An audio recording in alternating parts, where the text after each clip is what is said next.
All right, and we are live. Welcome everybody in. This is episode number 89 of Calibrated Live. I'm Scott, of course. Welcome in everybody from around the world so far. Let's see, we got Tanzania,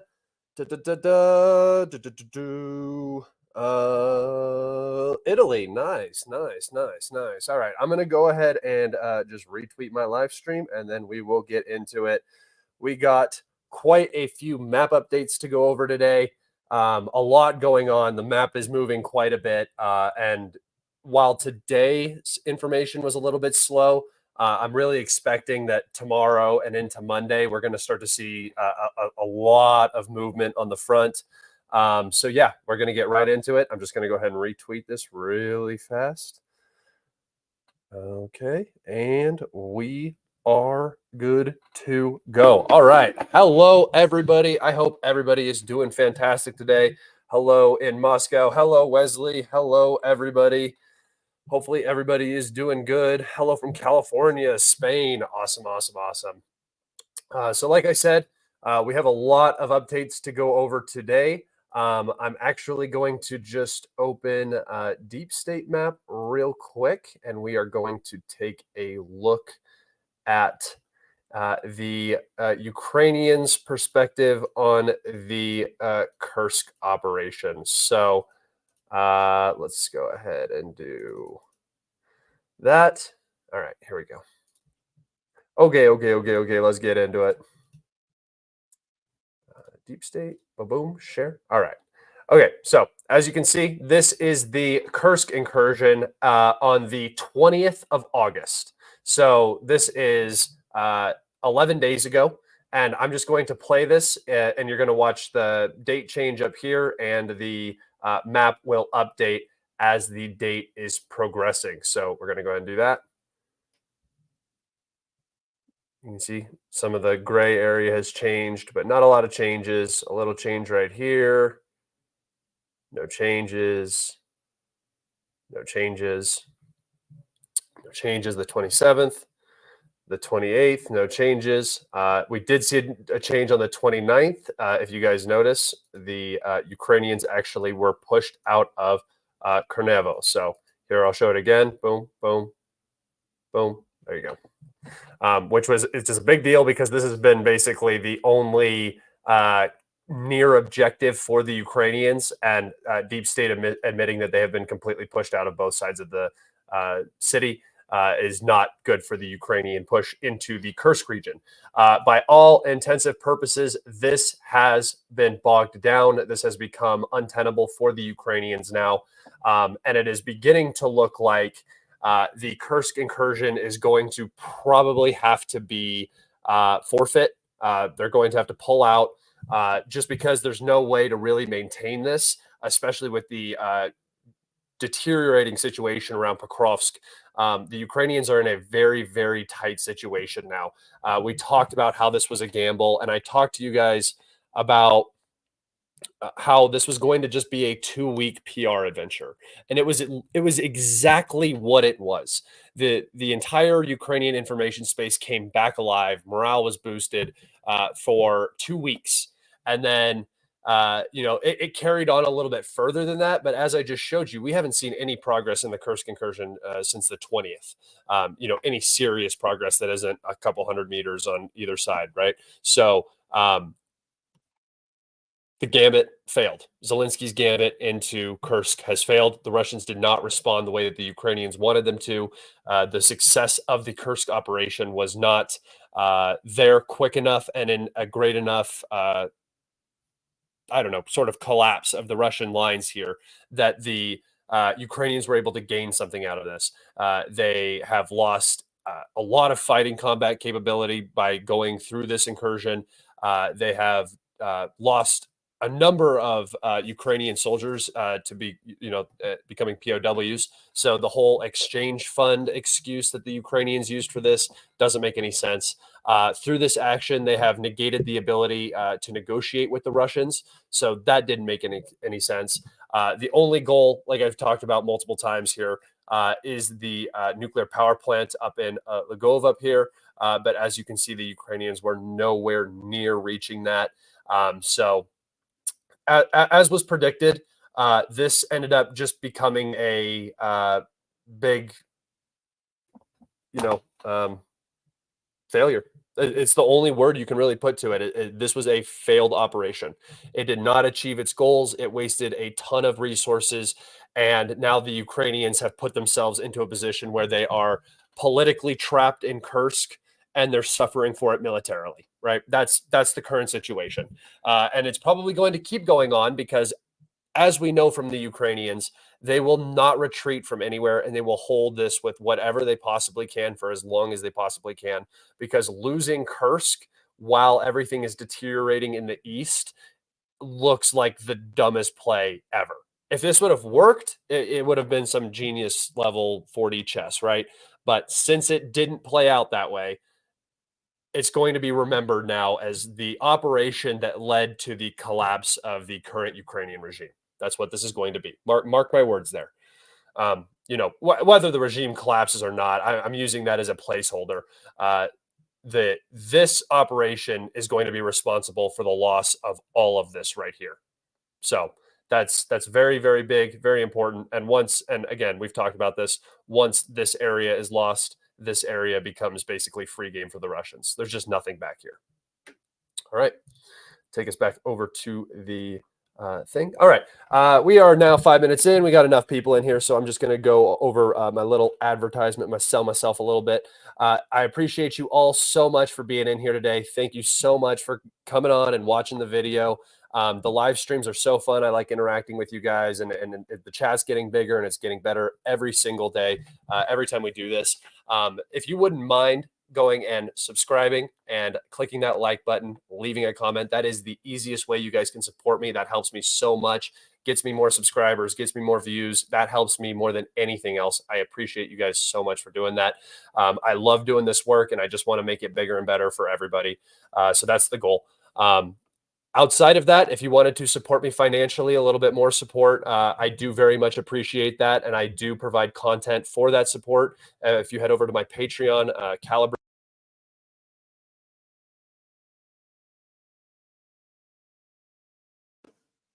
you will be able to find my demonetized series on that Patreon account. I know that not everybody can support financially, and that's totally fine. I don't expect any support from anybody outside of what you guys already do. I appreciate you so much. I feel bad, honestly, like even bringing it up, but I really do appreciate you all. And let's get back into it, right? Screw that stuff. Oh, did the mic change? I did get a notification. Thank you for telling me. Oh yeah, what happened? Hold on just a second.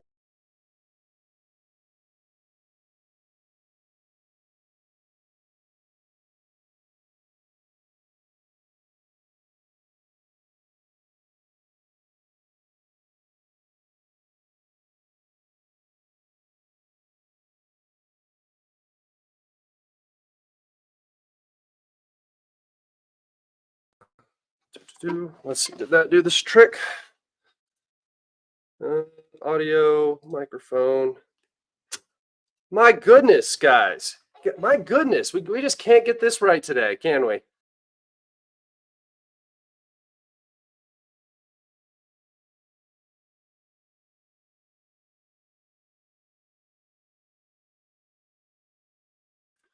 All right.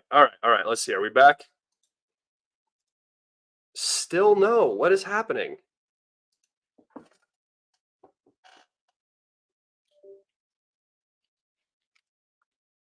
I don't know, guys. I don't know. There we go. Now it's back. All right. Okay. And it got hot as hell in my room. So my bad, guys. All right. Let's get back into this. My bad. Heading over to the map. It was my mic. I had the wrong mic on. Thank you guys for letting me know that. All right. Let's get back into it. Sorry about all of that. Okay. So moving to the eastern front now, away from the Kursk incursion. Let's go up here to the Kupiansk front, where we have a very, very, very important update, right?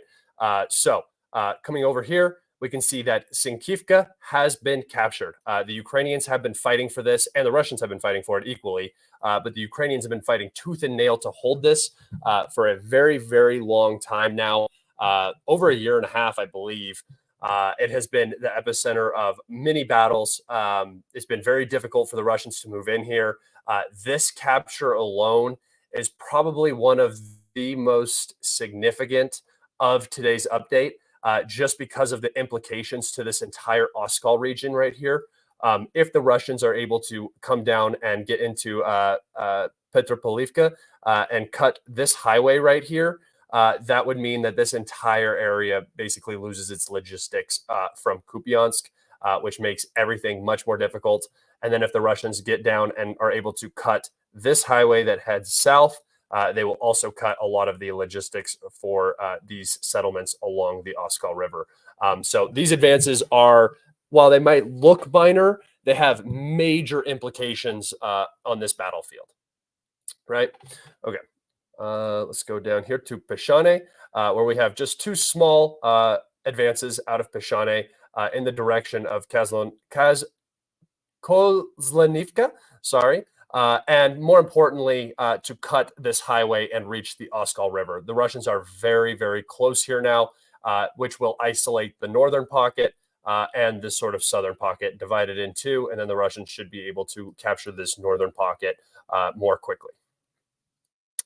All right, coming down here, Stelmakivka has been captured by the Russians, and the Russians have pushed out and crossed the Zhibyets River in this location, another important advance by the Russians. Again, as we've seen, there was almost no progress in this region for quite some time, right? And then all of a sudden, as the Kursk operation begins, and as the situation in Pokrovsk begins to worsen, reserves are being sent to these two places to maintain these two fights. And what is going to happen is you're going to start to see a lot more of this sort of stuff. Little advances and then big breakthroughs as the areas that are not being paid attention to end up losing out on reserves and ammunition and drones and just everything that you need to maintain the fight. Especially as soon as Pokrovsk gets bad here in a little bit, you're really going to see these other areas start to suffer. And the Russians may be in a position where a new front should be opened. And I'm going to talk about that in a little bit as well. All right, moving down to New York, Toretsk. That's where our next updates are. The Russians have advanced in Druzhba, almost capturing the entirety of the settlement. Not a huge change here. Lots of fighting going on in the city. This city is burning right now. Some of the views, some of the panoramic views, you can just see smoke from all over the city. There's tons of bombs, artillery fire. The Russians are pushing in here very hard, and the Ukrainians are, from reports, taking some pretty serious casualties. They don't have artillery support, and they're just trying to maintain the urban fighting sort of style. But Toretsk is going to fall again once the Pokrovsk situation worsens here in the coming days. There's going to have to be a surge of Ukrainian reserves to that southern front. As that's happening, places like Chasiv Yar, New York, Kupiansk, those places are going to start to see a lot more intensity from the Russians and a lot less intensity from the Ukrainians. So expect progress in some other areas as well around the map. Okay, moving down to, let's see. Yeah, down here. Moving down to Mykolivka and then down here into Ukrensk, we can see that the Russians have advanced, capturing another portion of this defense line, as well as really pushing the Ukrainians pretty far off of the E50. The Russians now are able to utilize the E50 from Donetsk to Pokrovsk. Well, technically to Seledove and Novohodivka. But this highway is of vital importance. This majorly reduces Russian logistics lines and increases the ability for them to bring supplies and manpower to the front and then push into places like Pokrovsk and Seledove, this open area back here. So this is a very, very, very big deal. Remember, originally the Russians would have to bring logistics from somewhere back behind Donetsk, probably down here through Avdiivka, and then usually up around the railroad, sort of through Chitny, or Chotny, and then pushing it down through Vovoche and Pores down here. What ended up happening was the Russians captured this defensive fortification, which we talked about. This was about a week ago. And then, which means that the road from Novoselivka Pershe to Zeleny was opened here. This was a very big deal. This increased Russian logistics, and we saw an explosion of advances in this region. Russian logistics now can utilize the E-50, and we should be expecting a massive explosion of Russian advances down in this region very shortly now because of this. If we look here, the Russians have secured these fortifications outside of Karlivka, which are very vitally important. Again, the E-50 is secured through Karlivka, so this is a very, very big deal. It was a very bad situation for the Ukrainians. The Russians had advanced down here into Dolinivka and Halstetinivka, and were threatening a big encirclement of the Ukrainian forces in Karlivka. Those Ukrainian forces were able to evacuate down here to Zeleny Persha and Zeleny Drua and Herinki. So there is a very, very, very bad situation unfolding right now in this Novelsky pocket. So this pocket right north of Krasnohorivka right here, the Ukrainian defense lines run through this area. So the pre-war defense lines right outside of Donetsk, some of the strongest in the entire conglomerate, right? We're talking about the same strength as like Avdiivka is the strength of these fortifications here. So losing these is going to free up a lot of Russian troops that don't have to be that aren't being contained by this defense line. Not that there's a ton of Russian troops in this area, but what I'm saying is as this area falls, all of those Russian troops that are being held back in this area are going to be flat. The front is going to level along this urban conglomerate right here, which is going to be the next defensive line, potentially, depending on how the Russian advance from the north goes. And once that happens, I mean, all of the Russians that are defending around this entire outside perimeter are going to be level on this front and pushing into this area. So it's going to just get worse and worse and worse and worse for the Ukrainians around the Pokrovsk front. However, from the Ukrainian perspective, multiple territorial defense brigades and units of other brigades that are actively engaged on the front have been moved into Pokrovsk and Minhorod, and they are actively preparing the defense of the city. There are some rumors going around that Zelensky basically wants to turn Pokrovsk into a new Bakhmut or Artyomsk. That is not going to happen here. So there are a couple of key issues with that. Number one, the Ukrainian military is in no condition to be fighting a battle like they fought in Bakhmut. That was extremely costly. It was an extended, protracted battle that took up a ton of Ukrainian ammunition. If they want to maintain Kursk, or if they want to be able to keep the Russians from advancing in Kharkov region, both Kharkov regions, by the way, Vovchansk and Kupiansk, they are really going to need... I'm sorry, I lost my train of thought. If they want to prevent the Russians from doing that, it's going to be very hard if they're going to try to turn this into a major battle like Bakhmut, right? So just from a geographic standpoint, there's nothing back here, right? The nearest logistics town, basically, for Pokrovsk, I mean, you could use some of these little areas, but really the next big location is either Mezova down here or where is Pulvergrad? What the? Oh yeah, Pulvergrad back here. So very long. I mean, it's far. There's just nothing back here to really support this battle. If we look at what Bakhmut was empty space that the Russians had to cross and break through, right? Into Soledar and Bakhmut, which had underground connections, tunnels, mines, facilities, salt mines, and everything. It was a very, very beneficial place to stay. And then they also had a very convenient logistics city on a hill sitting directly behind Bakhmut. So not only were they able to spot Russian movements on the front line and in the city, they were also able to direct artillery fire, ATGMs, everything like that from Chasiv Yar onto Bakhmut. If we come over here, the Russians are already in Minograd, so I guess you could say that the Ukrainians might try to use Pokrovsk as a small Chasiv Yar for Minograd, but look how close the Russians already are to Pokrovsk, right? They're already hitting this with artillery. They're already hitting it with glide bombs. This is not a staging area. So I'm kind of confused as to what the Ukrainians thought was going to happen. You go into Kursk. I don't know if they just expected Russia to rotate troops and freak out and move everything up into Kursk, and then they were able to, stabilize this line.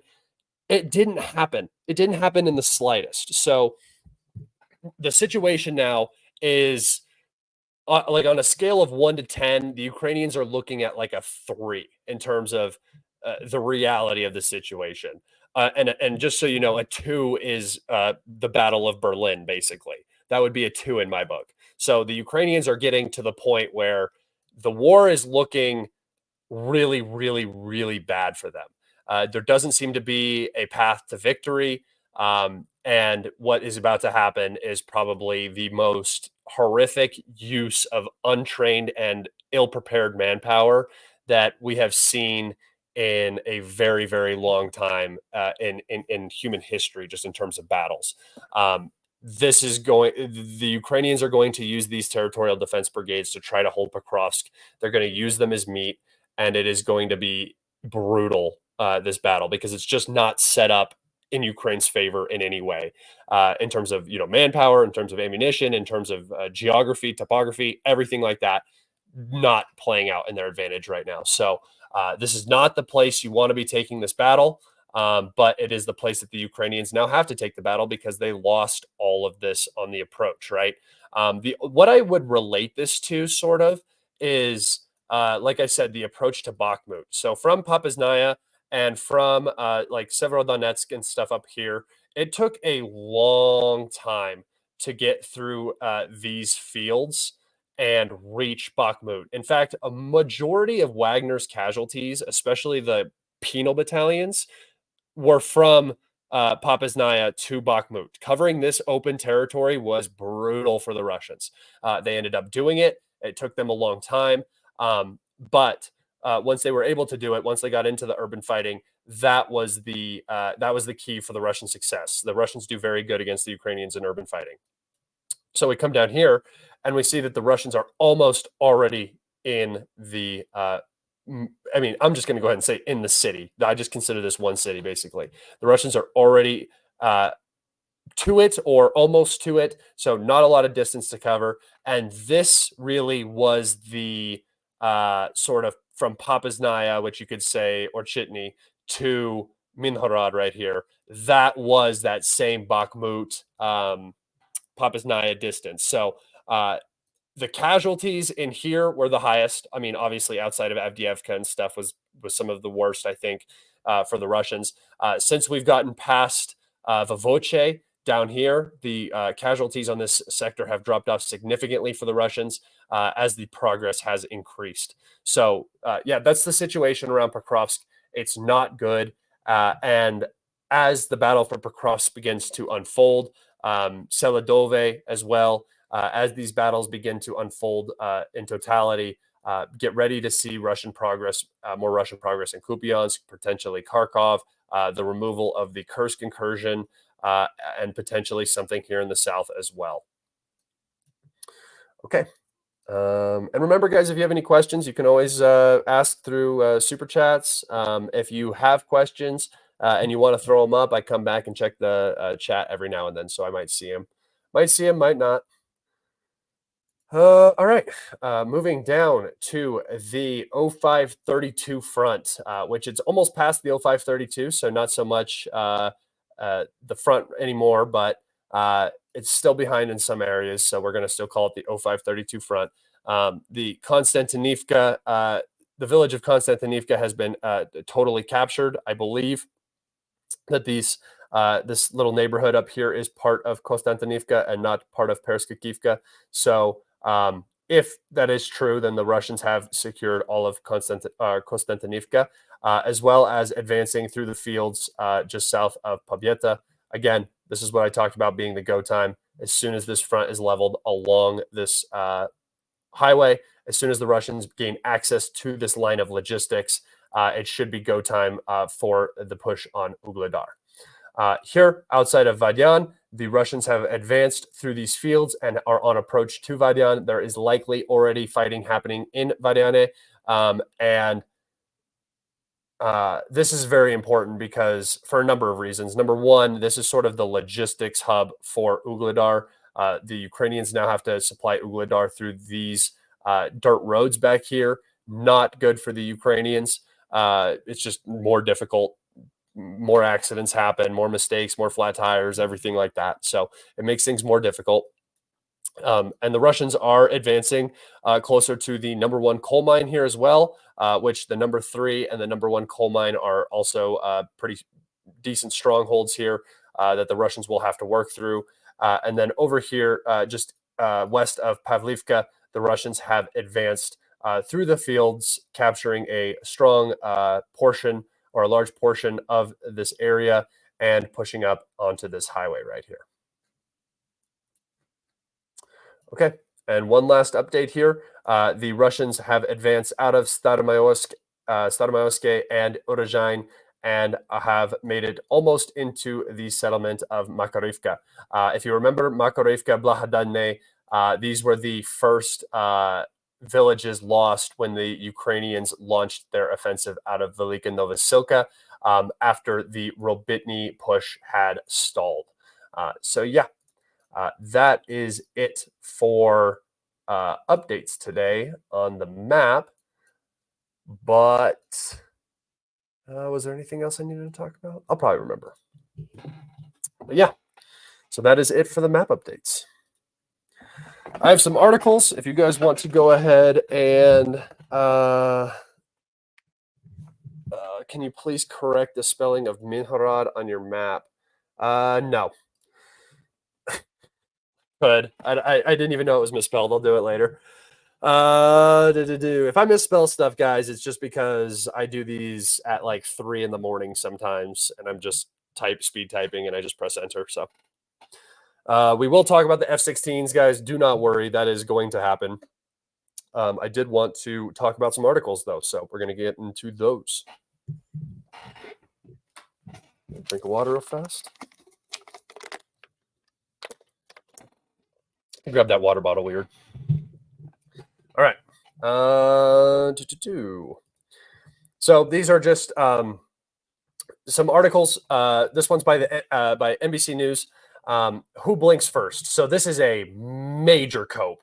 I mean, it kind of makes sense for like the first 3 days of the operation, but now it is major cope. So who blinks first? Why Putin still hasn't driven Ukraine's invaders out of Russia.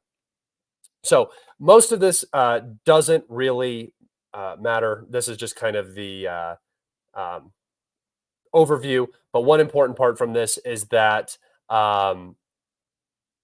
first off, they said it's been a little more than 3 weeks since foreign troops swept into Russia since the first time since World War II, which is a very, very big deal, right? And there's little sign that they've been pushed back, which is true. But this is the important part. The Ukrainian advance may have stalled since the daring August 6th assault by Kiev. So just the fact that they're mentioning that it's stalled is a horrible, horrible, horrible, horrible thing for the Ukrainian PR machine.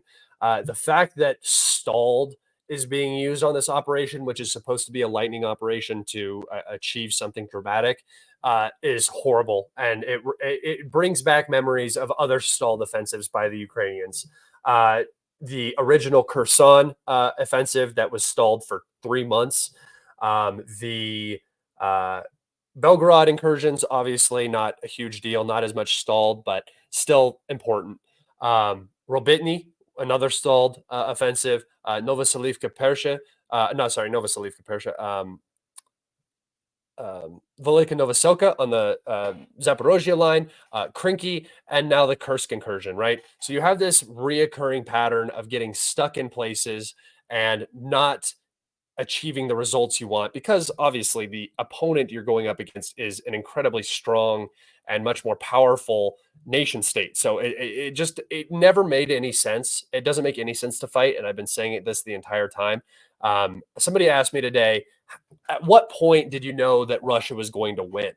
And I said the second they went into the country, the second they made the decision to go in. I mean, barring some absolute lunacy, this is an existential threat for the Russians. The Russians cannot afford to lose Ukraine to NATO.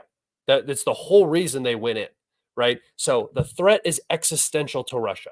The threat is not existential to the United States, at least as far as I can see. I don't know how much overinvestment has been put into Ukraine. I don't know how much damage is going to come from the loss of the Ukraine project, but the U.S. is strong.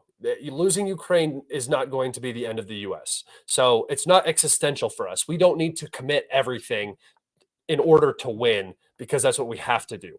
That's what the Russians are doing, right? The Russians are going to win this war. Losing is not an option. Losing would be the end of the Putin regime, which you're not going to see, right? He's not going to allow that to happen.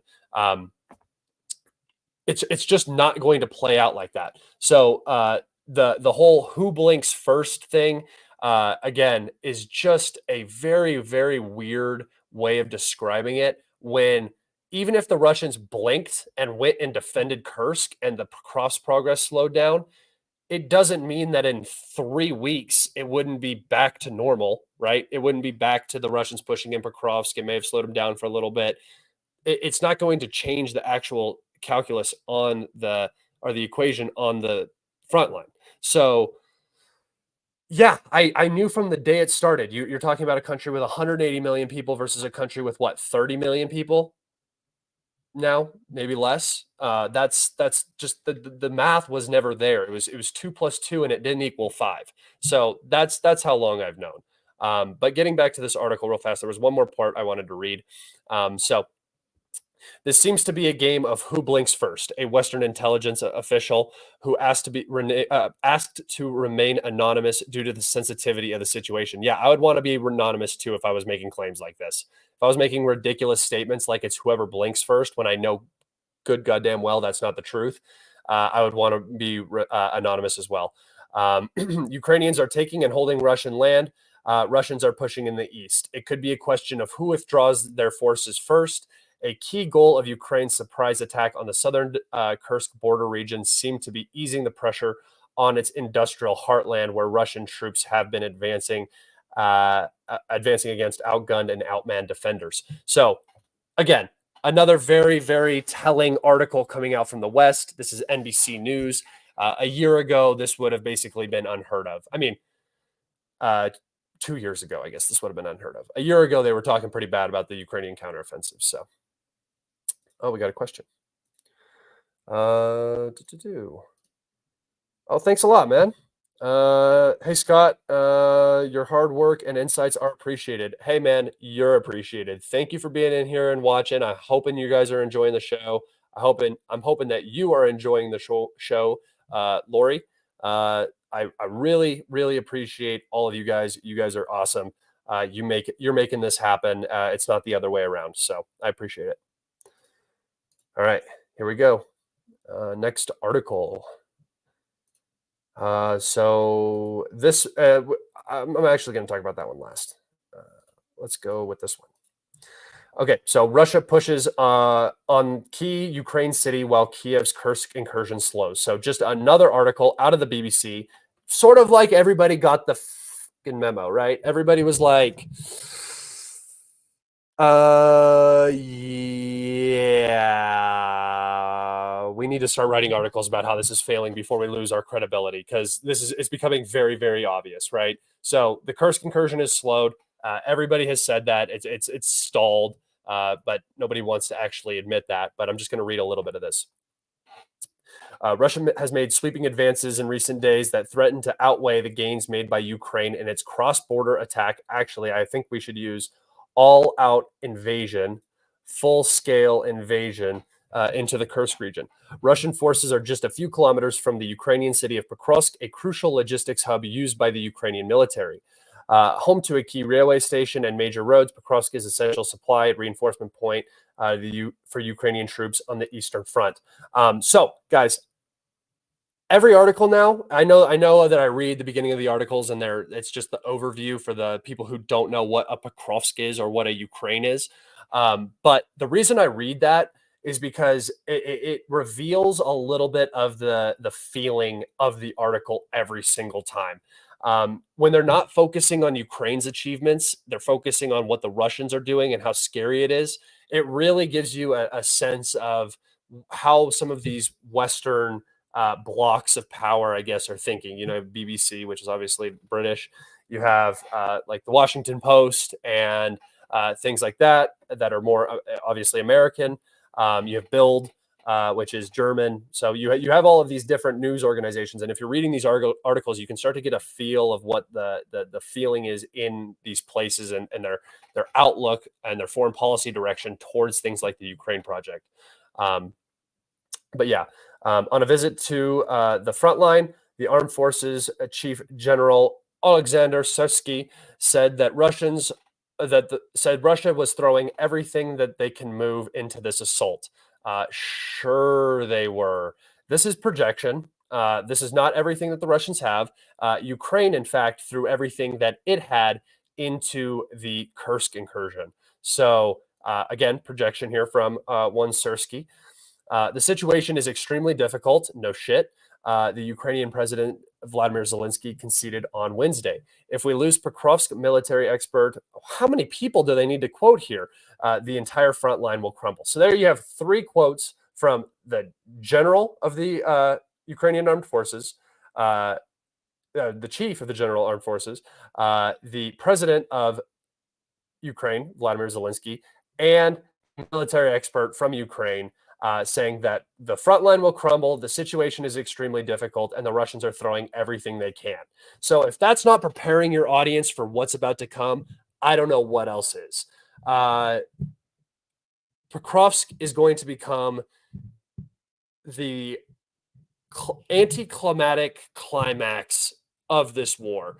It should be this epic final battle, and I just have a feeling that it's going to be this miserable slogfest for the Ukrainians for not enough time to actually make it worth it. And then they're going to lose Pokrovsk, and then they're just going to lose so much after that. And the fact that they gave up on Kursk after committing to Kursk is such a bad sign, guys. It's so horrible that the Ukrainians are in such a poor position. In the past, the Ukrainians will sacrifice a lot for PR. In 2023, this Kursk incursion would have gone on for about as long as Krinky did. I mean, it's the exact same thing. But now it's looking like they're not even going to be able to maintain their Kursk incursion just because of how bad the situation is becoming in Pokrovsk. And as I said the entire time, if Pokrovsk falls, guys, the Kursk incursion, all that territory is just going to be given up. So that's why I never freaked out about Kursk. A lot of the pro-Russian dooming telegrams, like there's like different sects of the pro-Russian information space and the pro-Ukrainian information space, and then the middle ground sort of where I feel like I fall. Maybe not neutral necessarily, but no horse in the race. Like I'm not vehemently pro-Russian. I just think there's justifications and stuff like that.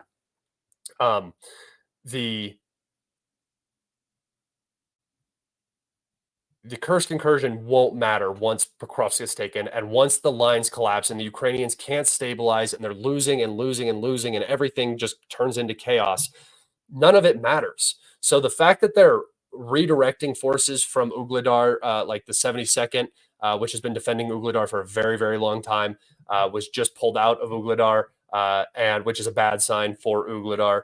They brought in a territorial defense unit to hold it. Another bad sign for Vuhledar. So Vuhledar is on the clock. And they took that unit and they're sending it to the Pokrovsk front. They're doing that from Kupiansk, and they're doing it from all over the place. So the final reserves that Ukraine has, not good reserves anymore. Remember, those were all just expended in Kursk. That was a lot of reserves, and equipment was just wasted, and high value equipment too, BMP4s and stuff like that. For the Ukrainians, that's a big deal. Lots of tanks, lots of HIMARS have been lost, lots of aircraft. Kursk was expensive, and the fact that they're pulling out and just leaving it, or they haven't done it yet, but I imagine here very soon they're going to be forced to. That's a very bad sign. And the fact that you have Zaluzhny coming out and saying that, not Zaluzhny, sorry, Syrskyi coming out and saying that the Kursk operation has bogged down, it's slowed, it didn't reach objectives, stuff like that, it's just not a good sign. I do think very, very shortly we may see Syrskyi removed from command. After the loss of Novelske Pocket, that's going to be a huge PR hit. By the way, I can go over and actually show you guys that because I made a little thing. So when the Russians end up closing this pocket, right, I think it's going to probably look something like this. So Seladove is captured, Ukrainsk is captured. The Russians are going to end up pushing down into these two settlements as they are kind of divided by the Vovicha River. So I think it's going to be hard for the Ukrainians to actually hold this. And then, as the retreat is currently happening out of Novelske Pocket, the Russians are going to capture all that. So once this falls, this is going to be very, very, very hard to explain away, right? And if we take this and just drag it up north, this hasn't happened yet, but this is the sort of the line, I think, where things are going to settle. I mean, that's what you're looking at, right? And that is on pre-war defensive fortification lines. That's what the Kursk incursion did.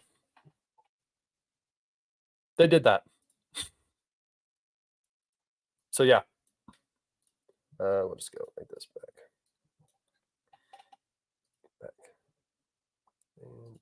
All right. Yeah, so that's sort of the situation. I don't think Syrskyi survives that politically. I think that they are going to need to remove him and bring somebody else in. I don't know who's going to do that job. I feel really, really bad for that guy. Yeah, that's like getting assigned to the head of the German armed forces in 1945. Like, you're just kind of there to make sure everything ends the least horrible way possible, which didn't actually happen for Germany. So, okay, moving on to the next article. Yeah, so we had a F-16 crash. This was a very big deal. At least that's the claim. I'm going to go over some of what happened and talk about it. Actually, let me talk about it on the map first. First and foremost, on August 26th, we had a very large Russian strike on Ukraine. Something like 120 missiles and 100 Garand-2 kamikaze drones were used. The Ukrainians claimed they intercepted 86%, something like 200 total interceptions. Complete nonsense. They got rocked. The Ukrainians got hit all over the place. It was very, very, very rough. But during this attack, there was a specific attack that was very important, and the timing of this attack was also very, very interesting. So we did get a leak from the Ukrainian Air Force while they were doing propaganda. The pilot that died was actually included in this propaganda. I don't know if you guys saw it. You can go look for it. It was basically just the pilot that died talking to a mother of another Ukrainian pilot who had previously died, standing in front of an F-16. During this filming, there was a water tower or something in the back that was exposed. That ended up being geolocated. I think the Russians probably already knew where the F-16s were just because of the traffic around the area. It'd be hard to not notice it. But on August 26th, the airfield here in Staromayorsk, or Starost Konstantivkin or whatever, was hit, and this is the base where F-16s were supposed to be set up. The logistics for the F-16s were supposed to be set up at this base. So this base was hit by a number of missiles, including likely hypersonic missiles. Specifically, this area was hit. This alcove right here, this alcove right here, and this alcove right here. Remember, these planes are all positioned from before the war, so don't pay attention to any of that. This base actually does have good, decent coverage for the planes, some underground bunkers and stuff like that, where hangars and stuff like that. So it is one of the better bases. It was the one that I had talked about being the one that the F-16s were going to be utilizing. This base was struck at least 3 times, 1, 2, 3, as far as we can tell. We don't get high resolution satellite imagery, so all we can see is just big black marks on these spots on the satellite photos. So this base was struck, though. And my opinion on this, I'm going to give you guys the full rundown, all of the different stories. The first reports I heard of an F-16 being destroyed were it was on the ground at this base. This is not actually the base where I believe they are being stored. I believe that this is the base that they landed at for refueling and rearmament. So I believe that they are actually being stored over here in the Ivano region, Ivano-Frankivsk region, and there are multiple airports over here that can house F-16s. So I do think that this is actually the airport where they are at. However, if you guys don't know what F-16s do for Ukraine, I'll fill you in. They are air defense. So they fly around and they are chasing drones and missiles. The attacks go on for multiple hours. These planes need to rearm with missiles and gun run ammo, and then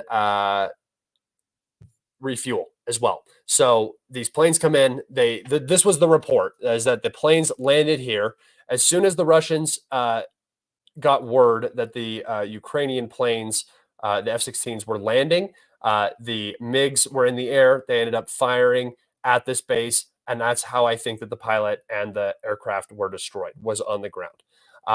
Later, the Ukrainians had to come out and basically admit it. They couldn't hide the loss. It's way too high profile. They came out and said that they came out with their hero story. So the first thing I rolled my eyes at is always the hero story.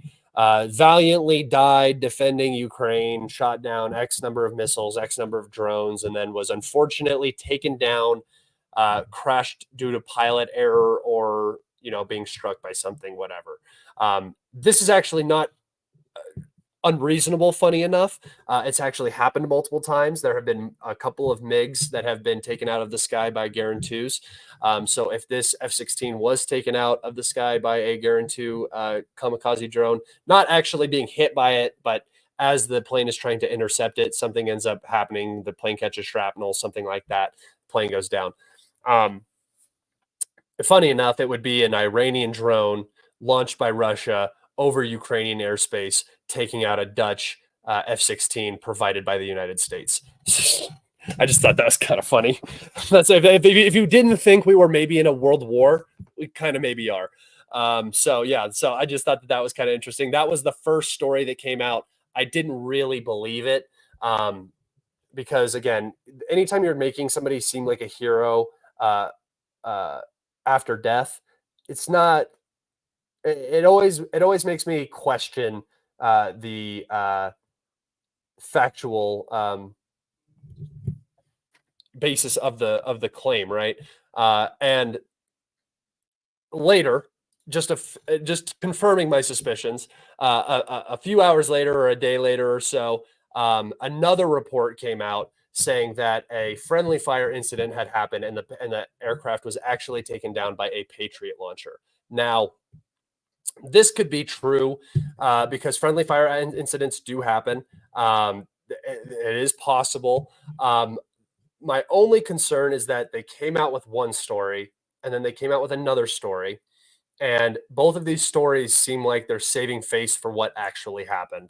Obviously, the hero story is the Ukrainian story, that he died defending the country, doing what he needed to do. The other story, the Patriot story, seems like a military industrial complex cover up by the West. It seems like they did not like the way that the Ukrainians portrayed how this F-16 was destroyed by Russian equipment. Also, kind of knocking the pilot training that this pilot undertook. So that is an interesting point for me personally. But also, you know, you get to say, well, it wasn't really the Russians that took down this plane. It was the Ukrainians who made the mistake, and you're going to own it, right? And on the back of that claim in particular, the president of Ukraine, Vladimir Zelensky, fires the head of the Air Force after the event happened. So Mykola Oleshuk's dismissal thought to be linked to the death of pilot and loss of plane newly delivered to Ukraine. So it doesn't really matter what happened. The F-16 was lost. My personal opinion is that it was struck on the ground, and that's far, far, far more embarrassing than having it be lost in combat. And that is more embarrassing than having a Ukrainian make a mistake. One person on the ground made a mistake, shot down an F-16, and the only thing that can shoot down F-16s are Patriots. It wraps it up with a nice little bow for dumb people who aren't paying attention, right? That's my personal opinion on it. You guys are more than welcome to disagree with that. All of them are potentially true. The drone one is potentially true. It's happened. That would be funny if Guarantees have 3 confirmed airframe kills in Ukraine. And yeah, it doesn't matter, right? An F-16 was lost. So hopefully somebody gets their payday. Whoever launched that missile gets their rubles. All right. If you guys have some questions, go ahead and get some questions in. I have one more short article that I just wanted to talk about. We had an event happen where the Ukrainians shelled Belgorod with a Vampire MLRS system provided by Czech Republic. So that's a big uh-oh for them. But it's interesting that the Ukrainians struck the Belgorod region just out of vitriol and hate. It's like they can't bomb Donetsk now because they've been pushed too far away. Their artillery's been pushed back too far. They can't strike Donetsk anymore. So now they have to strike the next closest place, which is Belgorod. And, you know, when the Russians launched 200 missiles and drones at Ukraine, they killed 5 people total. And I'm assuming one of those people was a pilot. So 4 civilians, maybe, with 200 munitions used, large munitions on sensitive infrastructure targets and stuff like that. That is incredibly low collateral damage for a war, right? And Ukraine randomly shells Belgorod. No military targets hit. We literally saw a car get hit driving on the road. Person instantly died in that car. It's always interesting to me. And I've seen a lot of people talking about the recent Kharkov strike. There was a strike in the Kharkov region. Actually, let me go to my Twitter and I will look and see if I can show you guys some visuals of that. But there was a claimed glide bomb strike in the Kharkov region. And now I'm not saying that this is definitely not a glide bomb. It could have happened. There's no reason for the Russians to target this building, and we haven't seen the Russians target civilians like this ever. So it makes me think something either went wrong with the munition, but more than that, looking at the actual damage assessment of the building, it appears to me as though I'm just looking for it. It appears to me as though the building was not struck by a glide bomb. There are some key details that you tend to look for, and primarily the structural damage is what I would be most concerned with. I can't find it. Hold on. And the structural damage is really the key aspect of this, and that's how you look to see if it was a glide bomb or not. Um, so yeah, let me just pause this and try to get it to a point because I don't want to actually watch the video. Uh, yeah, okay. So you can kind of see it here. Let me go and open this on my.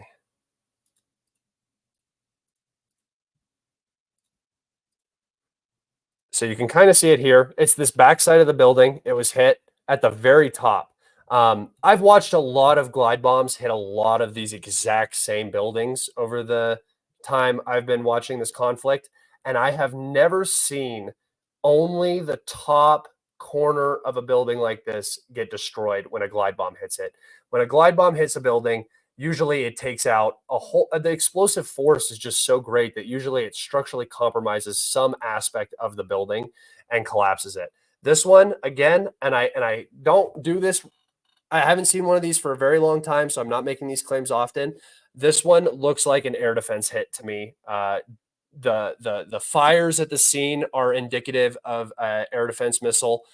Glide bombs rarely start large fires in these apartment buildings. There is gas though, so there's a potential that that it was inhabited. So there's a potential that the fires were started just by other means. That's not necessarily something that you can look at specifically. Let me see if I can find another angle of this where you guys can see the. So this is the front of the building.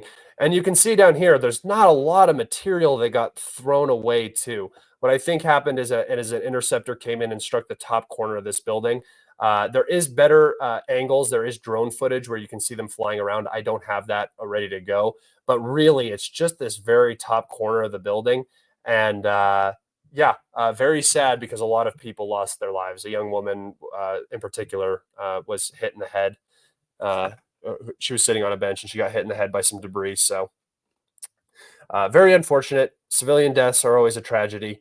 Um, but it's also important to not just let the Ukrainian government say whatever they want and have everybody believe it, because that's just dangerous, and lies like that tend to lead to things like wars. So, yeah, if you guys have some questions, go ahead and get some questions in. Question. It has been reported that a lot of Ukrainian infantry has been moved to Pokrovsk. They want to make it another slugfest like Bakhmut. Will they? No, I talked about this already. You can go back and watch a full descriptive of that if you would like. But coming down here, just so you guys know, I'll talk about it a little bit again. Pokrovsk has no rear city like Bakhmut did. Bakhmut had Chasiv Yar on the high ground. It had a lot of high ground around this canal. It was basically a salient looking down into Bakhmut. And Bakhmut had been prepared for defense as well for months and months and months. Pokrovsk has not. Pokrovsk is now just being prepared. The Russians are already here. They can hit it with glide bombs and artillery. So no, this is not going to turn into another Bakhmut. The Ukrainians just do not have the geography, the topography, the resources to actually make that happen.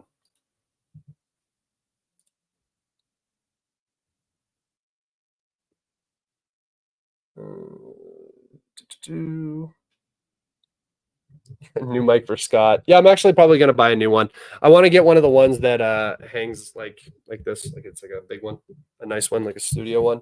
So that will probably be one of the next things I'm gonna get.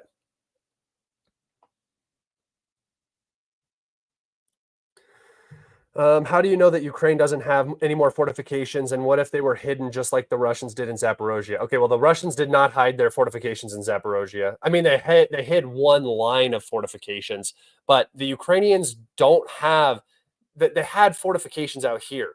We knew that they had fortifications out here. You can see them on maps. The reports from the Ukrainians are saying that themselves don't have fortifications, and that everybody's very, very worried because there's no fortifications and they're speeding to build them right now. So that's how we know.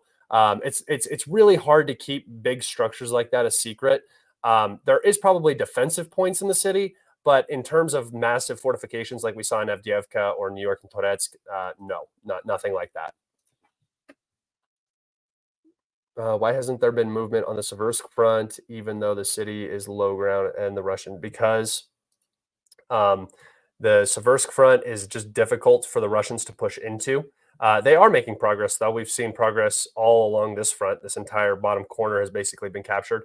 It's just not the focal point because this doesn't achieve a massive battlefield victory, right? Seversk is a salient that they're in. It doesn't really apply a lot of pressure to like Slavyansk. You need to control Liman. It's important to have that. So really, this is months of fighting here with Ukrainian advantage with these cities. Again, you're fighting into the prepared defensive urban conglomerate, right? Instead, let's push right back here where we've already passed all of the fortifications. We're already in Pokrovsk, and we'll just backline all of that, and we'll never have to fight for Seversk, right? So that's more of the thinking. There's a lot of places the Russians could push, but it's not necessarily a good use of resources. Was the Kursk invasion just for PR, and will it turn into another battle of the Bulge since Russia is now advancing in the east? Yeah, it's not even a battle of the Bulge. It was just a quick incursion that saw quick results and then stopped. There's really not that much fighting going on. There's just a lot of drones and ambushes, basically. Like it's not like fighting like we've seen on the front lines for a very long time. How do you think the upcoming winter is going to affect the battlefield? Who has more advantage in the winter conditions? The Russians. The Russians for sure. The Ukrainians are going to be likely suffering from power shortages all winter. The Russians can really wrap this thing up this winter if they want to. So the Russians definitely have the advantage for sure. So where is Zelensky going to station brigades worth of units in the cross direction? He's not. That's the thing, is I've talked about this. It was the same thing I talked about with sort of cutting off this salient. I saw some people like, we need to counterattack. And I'm like, where are you going to stage? Konstantinivka? Where are you going to stage? Khorhove down here? Like, you can't get close. There's nothing here to stage in. That many men and that much equipment without just getting hit constantly. So yeah, you're exactly right. There's nowhere to stage. Aiden, as an American, what do you think is going to happen with the Ukraine war if Trump wins? Probably not a big change. I think that both administrations are moving away from the Ukraine project. I think the U.S. is almost done with Ukraine. It's about to become an Afghanistan sort of situation. What are your thoughts on the more reactionary hardline elements of the pro-Russian information space who want stronger measures such as another mobilization? Igor, well, he's an idiot. Strelkov, he's an idiot. That dude has been an idiot for a decade.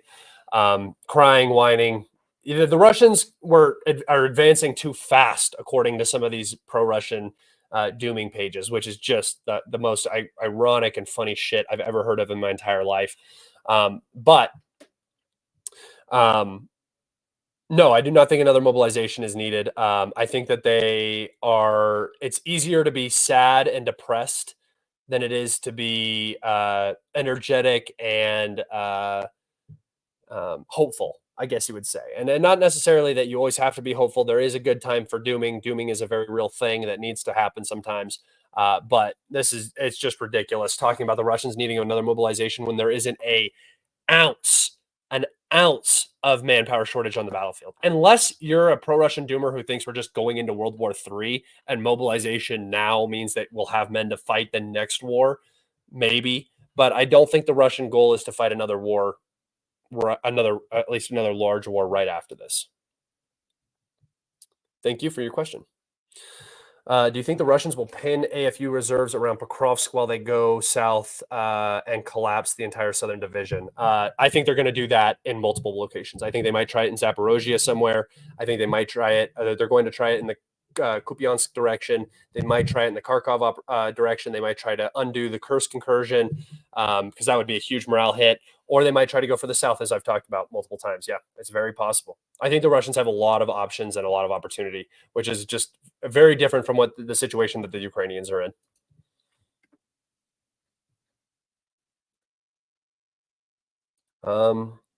Any idea what's going to happen over the upcoming mud season? Yeah, probably the battle for Pokrovsk and Minhorod, honestly, and Toretsk and maybe Konstantinivka. You'll see these two battles. Also Vuhledar. But the Russians there wasn't a horrible muddy season last year, so I don't know how the mud is going to work out this year. It depends on how much rain they start getting and everything. but it was very short in the spring, so it worked out for the Russians.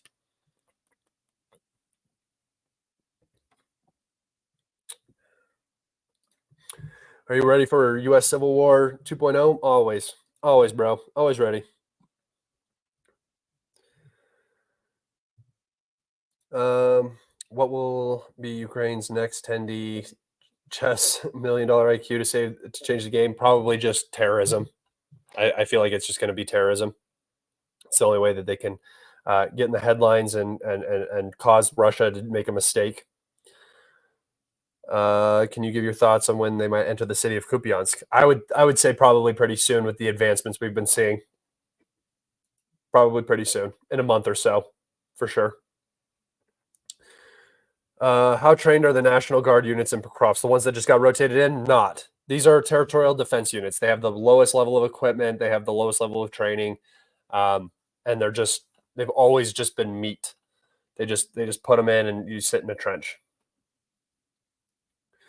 What would be the U.S. next target, Iran or Taiwan? I would probably say Iran. I think that the Iran-Israeli war is basically, it almost has to happen at this point. The Israelis want it so bad. Usually when somebody wants a war ends up happening. And the neocons want a war and Netanyahu wants a war. So I imagine we might get a war there.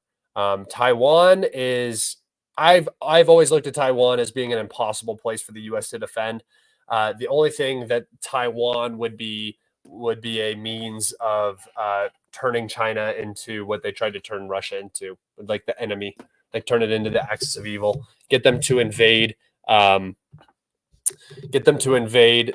get the Chinese to take over Taiwan, because there's no way that the U.S. defends Taiwan, and then you economically try to destroy China, and you go into an economic war with Europe and whoever, what other allies you have. Let me see. Why do you think the UK government is so eager for Ukraine to win? Because they're a declining country. You can't even. They're not an empire. They've been an empire for a very long time, but they are just in terms of their geostrategic position, are just constantly in decline. Now they're just a tumor basically that lives off of the United States, but there is a sect. It feels to me of the British elite class that seem to think that somehow they're still this giant, powerful nation, and they're able to do things. And a lot of like the MI6, secret stuff that goes on in Ukraine is sort of evident of that to me. So I think that they think that they're a lot more than they are, and they want to win, and they've invested a lot in this. So that's why Europe is going to be left holding the bag for this thing. I've said it the entire time. The Russians are going to basically force the Americans to back off, because the Americans don't, like I said, it's not existential for them. It's not worth it. They're going to force them to back off, and then the Russians are going to, and then Europe is going to be holding the bag for the financial cost, the displacement of persons potentially, and really, they have nobody to blame but themselves. They went along with it. They encouraged it, and even encouraging things like the Kursk incursion is going to result in probably 1 million more refugees coming into Europe from Ukraine at the end of this. So, yeah, Europe's going to be in a very, very difficult position on the collapse of the Ukraine project. Lifting question for you, Scott. I like it. Here we go.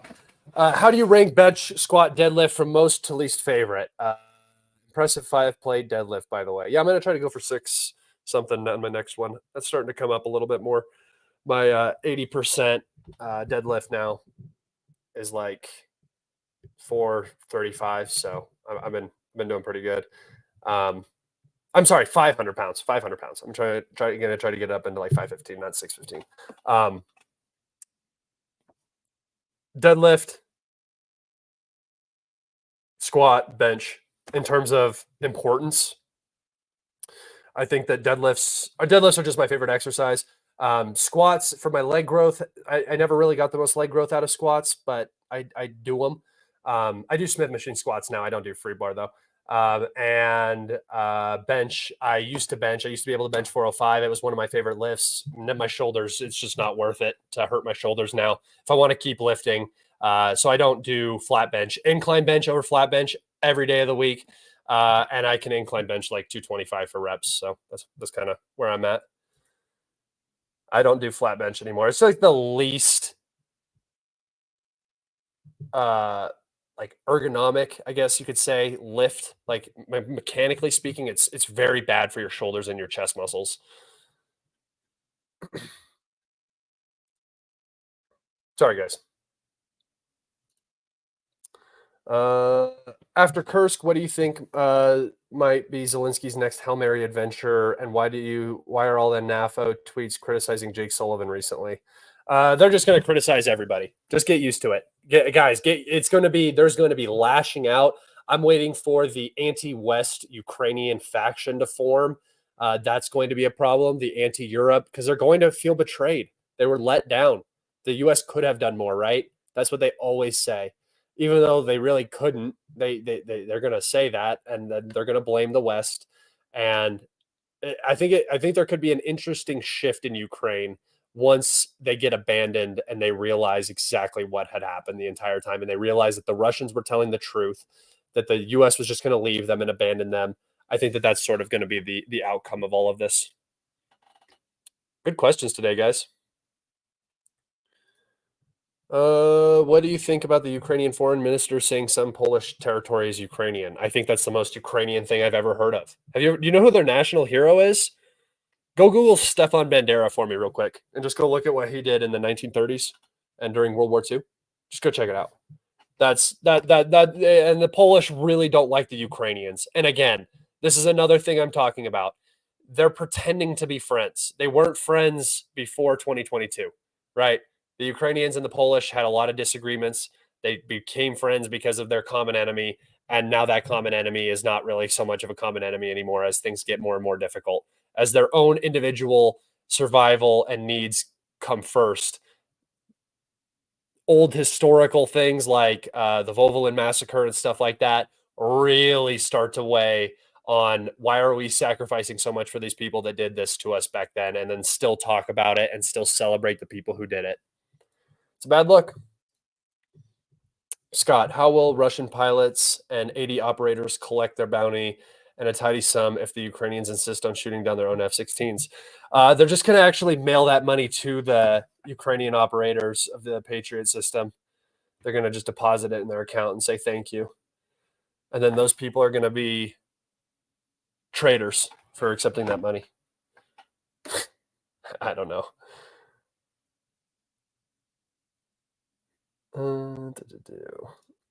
Are you sure Kamala will drop the Ukraine project if elected? God forbid. She won't be calling the shots. Her handlers. No, I'm not saying that the Ukraine project is going to be dropped. I'm saying that the Ukraine project is reaching its natural conclusion, right? The U.S., if the U.S. had more that they could give, if they had more that they could supply, if they thought that there was a chance that Ukraine could win, they would do it, right? Now what they're doing is just incurring unnecessary risk onto themselves for the sake of this proxy. And it's because they've overinvested. But I'm not saying that they're going to drop the Ukraine project. I just think that the Ukraine project is trending in that direction already. You already have Biden talking about not planning out funding for Ukraine on the 2025 budget. We saw that coming with how difficult it was to get Ukraine funding on the previous budget. So it's looking like that funding is done. Germany is stopping their funding apparently coming up on 2025. So it's going to get much, much more difficult for Ukraine. I think everybody just kind of sees what's happening and they see what's going to happen. They know. And the U.S. is already planning for the next steps, the next phase of this conflict, whatever it is.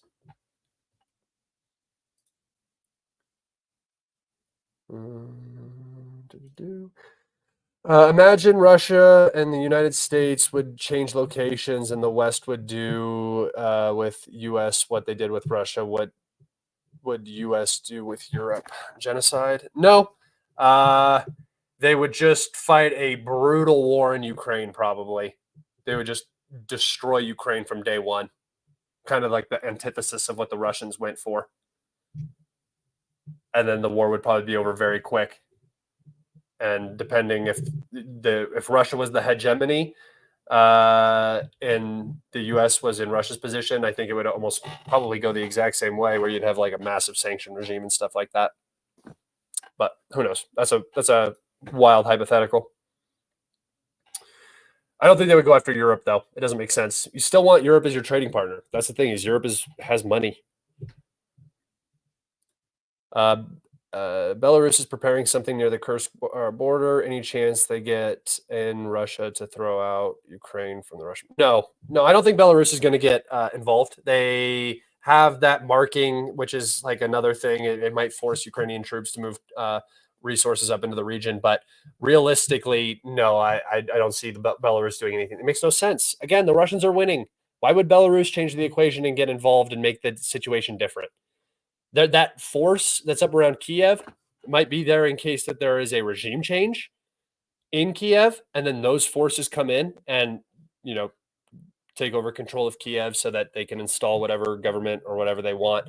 But I don't see Belarus getting involved. It just makes no sense geostrategically for Belarus. All right, I'll do a couple more questions, and then I'm going to get out of here. Imagine Russia and the United States. Oh, wait, no, you already asked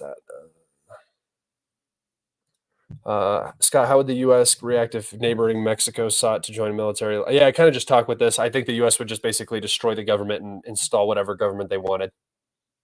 And I think it would be a really bad look if you're not the hegemony doing it and you don't control everybody. It's a bad look. It's also a bad look if you're the hegemony, but nobody says anything because they'll get sanctioned. I just answered that. All right. Anything new on the Trump assassination? Nope. I haven't seen anything. All right, guys.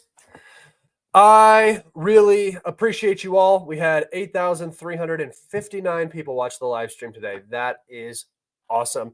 I appreciate you all so much. If you could go give this a like and subscribe, share it with people that you talk to about this stuff.